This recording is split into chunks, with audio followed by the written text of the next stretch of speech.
So like many of you, this weekend is my fantasy football draft. So today I want to take just a little bit of time to go over some of the big Jacksonville Jaguars targets that you may have on your fantasy draft board and kind of give you my perspective on what I think about each prospect. Keeping in mind, I don't know your league rules. Every league has a little bit different scoring, different numbers of teams, different sort of tendencies of those teams. So keep that in mind. I'm not going to be giving you specific rounds that I would pick these players. I'm just kind of giving you my thoughts on whether to avoid those prospects or whether there are people maybe you should be targeting for your fantasy football team. So with that, let's lead right in with the quarterback of the Jacksonville Jaguars, Trevor Lawrence, and sort of where I feel like he fits into the pecking order of the NFL quarterbacks. So in my mind and in my league, the way it works out,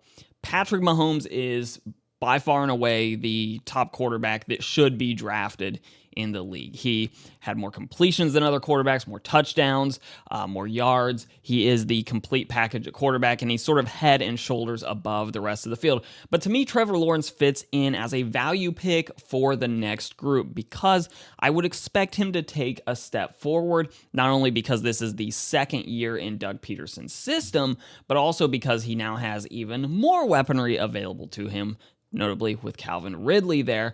And if everyone can stay somewhat healthy throughout the year, I really feel like Trevor Lawrence is in the second tier of NFL quarterbacks, or at least he should be, with touchdowns, yards, completions, all those things. So if you are in a league where Patrick Mahomes gets taken really quickly, and you don't want to be the next guy to take a quarterback, it might not be a bad idea to just sort of sit back and wait and then pick up Trevor Lawrence once you see the likes of your Josh Allens off the board, the Joe Burrows off the board. If you're looking for a quarterback to get you close to those numbers, I think Trevor Lawrence makes a lot of sense. Moving right on along to the running backs of Travis Etienne and then, of course, Tank Bigsby. We'll start with Etienne.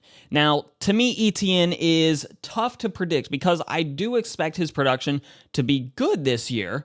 But again, the passing game may be a little bit more prolific with Calvin Ridley adding on to the weapons the Jaguars have.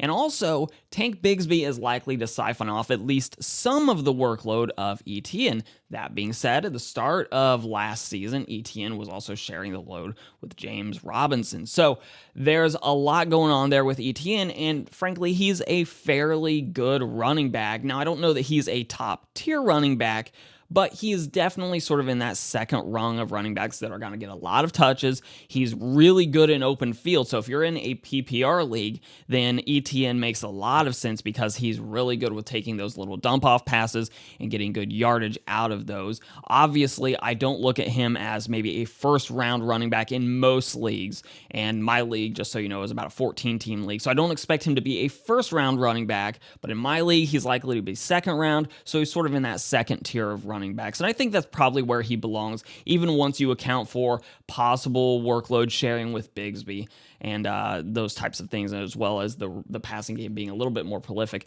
Now, Bigsby is really hard to actually project at all. So for me, Tank Bigsby is a very niche sort of backup running back for your fantasy team, maybe a bench player that can come in a tight position. If you have Etienne, he wouldn't be a bad later draft pickup, but I don't necessarily expect him to have a ton of production. Where I do see some potential upside would be on the goal line with Bigsby getting carries at about the 1-2 yard line. So he might have some actual touchdown upside for when the Jaguars get down into those goal-to-go scenarios, but we're not really sure. We don't really know how the Jaguars are going to use Bigsby until we start seeing them playing football. So I'm not going to put a lot of draft capital into him, but of course he's not the starting running back, so most people wouldn't anyways. Now moving right along to Evan Engram, the Jaguars tight end number 1.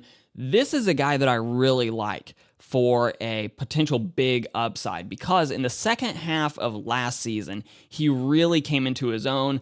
Trevor Lawrence was doing a great job of targeting Evan Engram. Evan Engram was making a lot of big plays in the second half of the season, and I would look for that to continue. One of the nice things about Engram is he's going to be on the field a lot, and he's a big target. He's a fast tight end, so for PPR leagues, or really any league where a tight end is in some way valuable to your team, he's a guy that has potential big upside because in most of the mock drafts that I've been doing for my league, he's very much in the middle rounds, and he's going off the board after a lot of tight ends that I think he's going to perform statistically much better than. So he's a guy that you may want to circle as a target to maybe draft slightly above where most of the mocks have him. So for instance, one of the mocks that I did today had him going in the 10th round. If I am targeting him, there's a good chance I draft him in like the 7th or 8th round because I expect to get sort of 4th, 5th, or 6th round production out of him, and I don't want somebody else to be kind of thinking the same thing and jumping ahead of where he's going in most of the mock drafts. So if you're looking for a target with big upside on the Jaguars offense, I think Evan Engram is being undervalued in a lot of fantasy drafts right now. Now, moving right along to the wide receivers, and these ones are tough because to me, Calvin Ridley is potential top tier wide receiver. Everything that he's shown in the preseason and any sort of footage of him from training camps and practices, he's looked great. So if he can stay on the field, if he can stay healthy, I really think he may have top tier wide receiver production. That being said, I don't know of any mock drafts that have him going in the 1st round. So he's a guy that you could probably circle for the 2nd round if you definitely want to get him.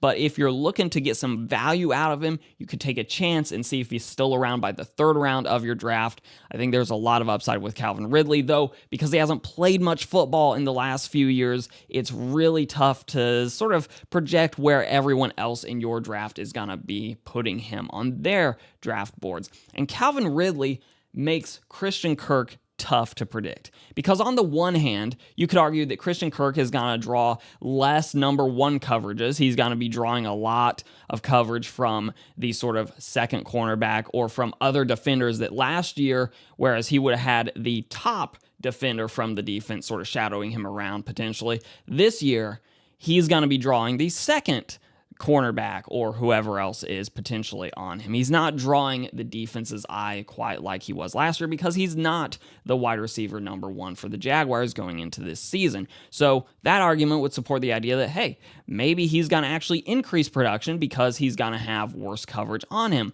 But on the other hand, Calvin Ridley is going to be targeted quite a bit. He was targeted 5 times, Calvin Ridley was, in the preseason, and all 5 of those throws were receptions. One of them quite spectacular, and I'll try to remember to link that video where I have all of his preseason receptions as well. So Christian Kirk is really hard to predict whether his production is going to go up, down, or what I think is probably to happen, it's probably going to be staying somewhat close to where it was last year. I think he's a solid mid-tier wide receiver going into a draft, and I wouldn't necessarily shy away from him, but a player that I would probably shy just a little bit away from would be Zay Jones, because last year Zay Jones actually was a solid sort of role player for a lot of fantasy teams.